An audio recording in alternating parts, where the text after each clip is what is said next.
You know, when I started, we were told never to discuss price with the customer. Okay, they ask you what they could buy it for, we'd say no, we can't tell you that until the end. I mean, if you talk price, you got sent home. You talk price 2 days in a row, you got fired. We wouldn't give a customer a price for love nor money until we had them on paper. Well, that was fine back when there weren't any cell phones or there was no internet. There weren't stickers on cars, and the only advertised or only ads that were running were in the newspaper, and those were lost leaders. Okay? Well, things have changed. I ask a customer right up front, Randall, you saw our price on the internet, correct? Yes. Do you have any questions about it? Yes. Could you do any better, maybe? I'm looking for a payment. It's, you know. Randall, this is evidence you're a perfectly normal human being. If you hadn't asked me that, I'd have thought something was wrong with you. Randall, so last time you bought a car, how long ago was it? 2 years. I'm going to guess that 2 years ago, in order for you to get yourself the best price, biggest discount, you had to enter into a fairly serious negotiation with the car salesman and maybe a manager or two as well. Yeah, I had a budget and my payment, and we had to work down to it. Okay. How much fun was that, the back and forth, Randall? Not a lot. Almost left a time or two. Okay. Randall, the gut-wrenching, head-butting, confrontational, old-time negotiation is the #1 complaint people have had about buying a car for at least the last 41 years, because that's all the further I go back, and it probably goes back even further than that. Oh, yeah. People hated it. Randall, things have changed, and all the changes that have taken place are good for you, the consumer. The massive movement to online shopping has forced dealers to literally change the way they price their vehicles. Randall, what you had to fight for the last time is now served up to you on a silver platter. I'm going to guess that we weren't the only website you checked out.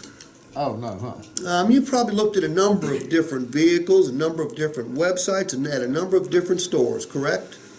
Yeah. And I'm going to guess if we didn't have an awfully good price and the right vehicle, we wouldn't even be having this conversation, would we? No, I love that color, and that's why I'm here. Randall, here's the long and the short of it. This is going to sound crazy. We don't even price our vehicles, okay? We use software to price the vehicle. Software that searches out 300, 400, 500 miles, matches up every single new and used vehicle we have in our inventory with every other one like it. It's the same type of software that prices airline tickets, hotel rooms, groceries, gasoline. So, we are always going to be at or below market. Because if we don't do that, if we don't deeply discount our vehicles, Randall, our phones don't ring, email inboxes don't fill up, nobody shows up. So what you had to fight for the last time, again, I repeat, you were served up on a silver platter. And here's 2 guarantees I'm going to make you today. This is not only going to be the most pleasant purchase experience of your entire life, it's going to be the quickest too. Now let's check out the vehicle you came in to see, because that's job 1. No such thing as a good deal on the wrong car. Let's make sure it's the right car. Cool? Awesome. Boom. Now, you know what that was right there? A story. That's a story about how we price our cars. Let me tell you what doesn't make sense. William, we price our cars aggressively. You know what that means to a customer? Nothing. It means nothing to a customer. Now, it means something to all of us around the table because we're in the business. We get aggressive pricing. You don't sell 300 units out here by not pricing your vehicles aggressively. I get that. But it ain't important what I get. What's important? What they get. What the customer gets. What the customer understands. I used a term in there, pre-discount. Because isn't the size of, well, let me ask another question. What's a good deal in Greer, South Carolina?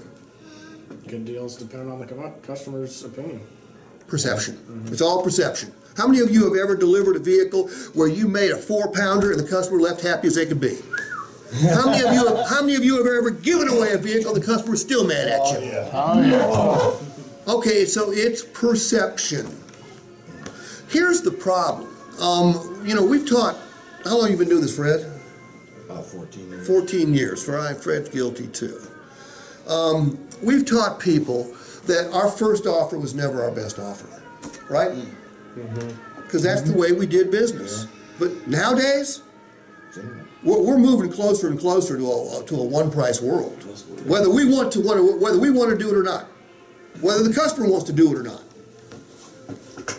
Because we're having to attract people here by throwing out a good price. I don't want to negotiate any of that away. Justifying a price or a payment means that we're defending it. We're giving the customer reasons why it is what it is. Negotiate means we're compromising. We're going to lose every negotiation to some extent. The only negotiation you can't lose is the cash down negotiation, because that's the customer's money. So you can't lose that one, which is why you should negotiate it every single time. Don't ask them. Negotiate it. Does this make sense?